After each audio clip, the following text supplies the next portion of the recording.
இதெல்லாம் ஒரு பக்கம் இருக்க சிஇபி ஏன் நஷ்டத்தில் இயங்கி கொண்டிருக்கு அப்படிங்கிற விஷயம் வந்து எல்லாருக்கும் இருக்கக்கூடிய சந்தேகம் தான்.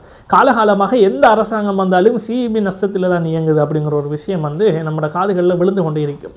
இந்த அடிப்படையில் சிஇபி ஏன் நஷ்டத்தில் இயங்குது அப்படின்ட்டு உங்களுக்கு தெரிஞ்ச விஷயங்களை கமெண்ட்ல சொல்லுங்கள். நான் இப்போ என்ன காரணம் அப்படிங்கிறத உங்களுக்கு விலாவரியாக சொல்ல போகிறேன். உங்ககிட்ட விலாவரியாக சொல்லணுமா இல்லையா? அதானே ஒரு நாட்டோட குடிமகனுடைய கடமை. முதலாவது விஷயம்தான், இலங்கையில் அதிகமான மின்சாரம் தேர்மல் ப்ரொடக்ஷனூடாகத்தான் உற்பத்தி செய்யப்படுகிறது. அதாவது நிலக்கரியை எரிய வைத்து நீரை வெப்பமாக்கி அதனுடைய நீராவியினூடாக ஜெனரேட்டர்ஸ்களை இயங்க வைப்பதனூடாக மின்சாரம் உற்பத்தி செய்யப்படுகிறது. எனவே இதற்காக நிலக்கரியை பர்ச்சேஸ் பண்ணுவது, அதாவது நிலக்கரி டொலர்களிலே தான் வாங்கப்படும். எனவே டொலருடைய விலை ஏறுகின்ற பொழுது அதனுடைய விலை ஏறும். சர்வதேச சந்தையிலே நிலக்கரியுடைய விலை ஏறினாலும் அதனுடைய விலை ஏறும். அதனை கொண்டு வருவதற்கான ஷிப்பிங், அதே நேரம் அதற்கான இன்சூரன்ஸ் போன்ற விஷயங்களூடாக இது அதிகமான ஒரு செலவை ஏற்படுத்துகின்ற ஒரு விடயமாகவும் இருக்கிறது.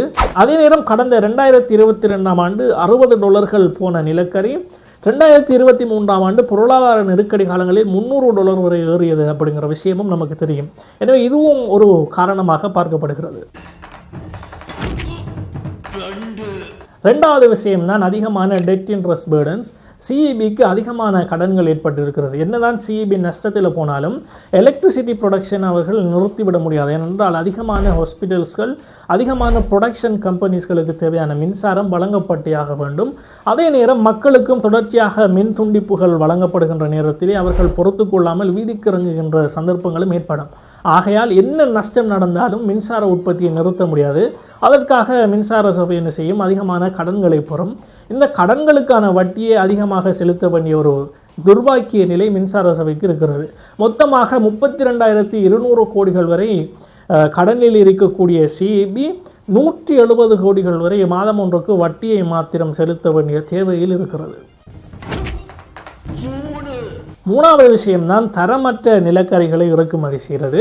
தரமற்ற நிலக்கரிகள் அதிகமாக இறக்குமதி செய்யப்படுகிறது அப்படிங்கிற விஷயம் தெரியாது. ஆனால் தரமற்ற நிலக்கரிகள் இறக்குமதி செய்யப்படுமையாக இருந்தால் அதிகமாக அந்த பாய்லர்களை வெப்பமாக்குவதற்கு நிலக்கரிகள் தேவைப்படும். எனவே தரமற்ற நிலக்கரியினூடாக பாய்லர்கள் வெப்பமாகிற சந்தர்ப்பம் குறைகின்ற பொழுது அந்த பாய்லர்களிலே ஒரு கிளாக் ஏற்படும், அடைப்பு ஏற்படும். எனவே இந்த சந்தர்ப்பங்களில் டெக்னிக்கல் இஷ்யூஸ் வரலாம். எனவே இதற்கு தேவையான மெயின்டெனன்ஸ் செலவுகள், அதே நேரம் அதிகமாக விரயமாக்கப்படும். அதிகமாக நிலக்கரி வாங்க வேண்டிய தேவை ஏற்படும். இதனால் அதிக செலவுகள் வருவதற்கான வாய்ப்புகள் இருக்கிறது.